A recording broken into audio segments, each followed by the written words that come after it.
Good day, students. Today we will discuss Unit 10, which covers claim of fact, value, and policy.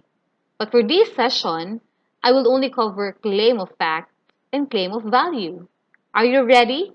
Let's get started.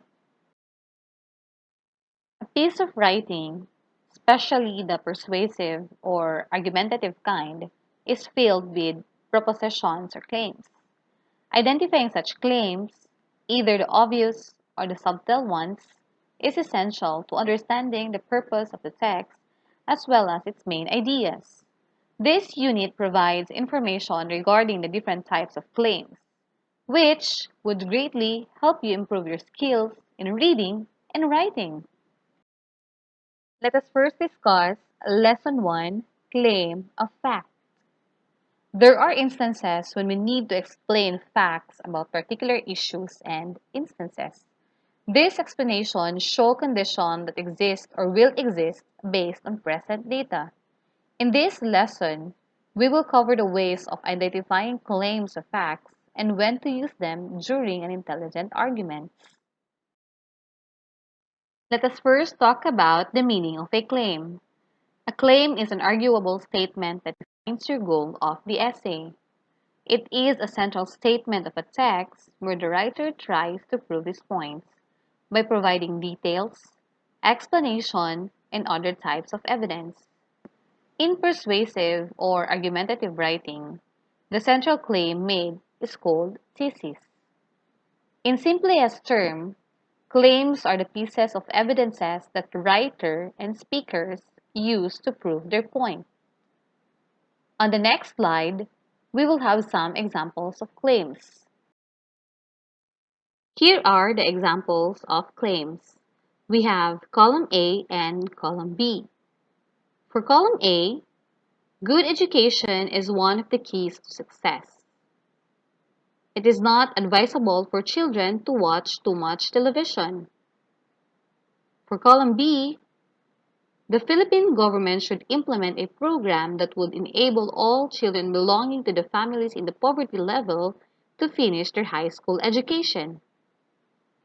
Children who are younger than 2 years should not be allowed to watch television, while those who are 2 years to 12 years old should only watch educational television programs for 1 to 2 hours each day.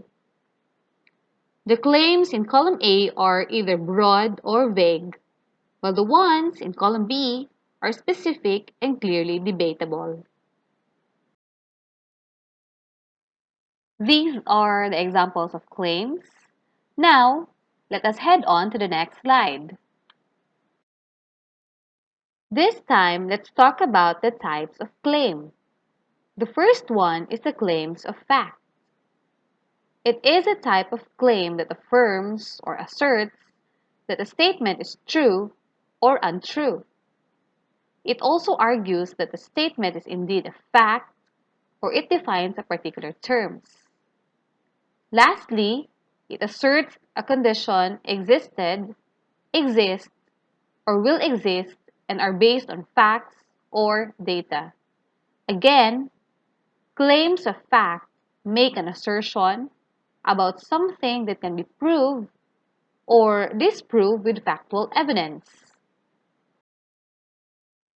These are the questions to answer to check if a claim is a claim of fact. The first question is, can we investigate it through research or interviews? The second question is, did it happen?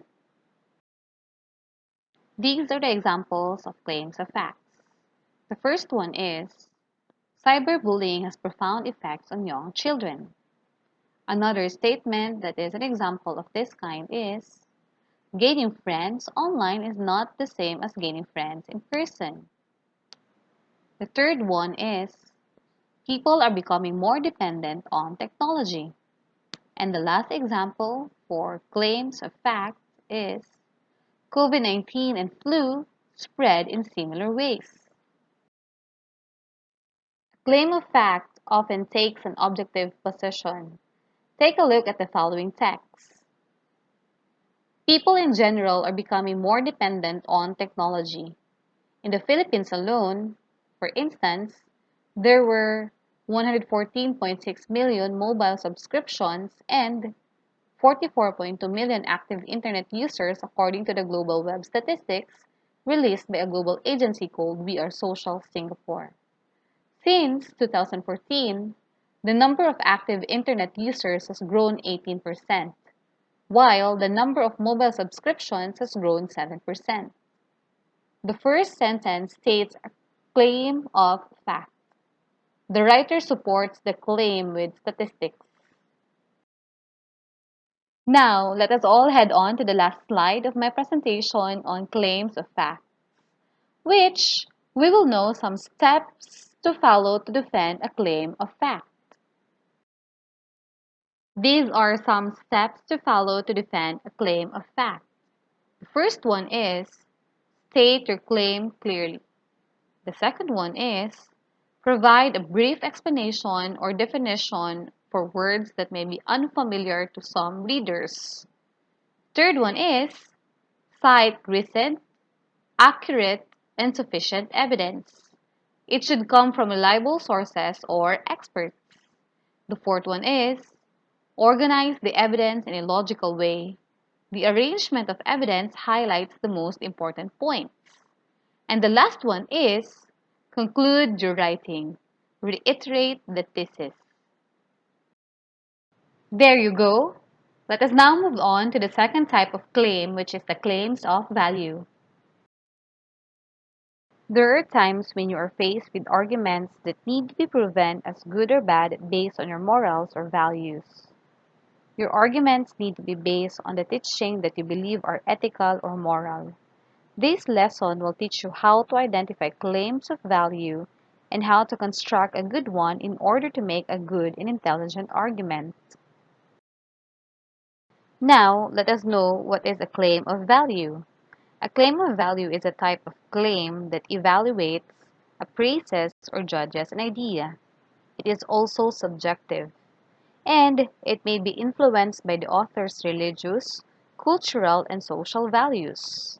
It also may express the author's approval or disapproval of an idea. And of course, it can state whether the author thinks the idea is good or bad, right or wrong, ethical or unethical, or just or unjust. Here are some steps to follow to defend a claim of value. The first one is clearly state the principle or value you are promoting. You can say that it rates higher on a scale of values than any other principle or value. The second one is you should present the good results or effects of adhering to the principle in contrast with other principles. You should also present real-life examples to give readers a concrete idea of how the values work in particular situations, and include relevant statistics as well as the testimonies and points of view of highly regarded individuals or experts who share the same value or principle as you do. Alright, here the question to answer to check if a claim is a claim of value. The first question we have here is it a good or bad? The second question is it valuable or not valuable? Let us have some examples. Number 1. Animal testing is the worst way to check medical products. This statement actually shows that one thing is the worst. The second example is abortion is immoral. This statement shows the desirability or undesirability of an idea, which is abortion. This ends our discussion about claims of fact and claims of value. I hope this video helps you.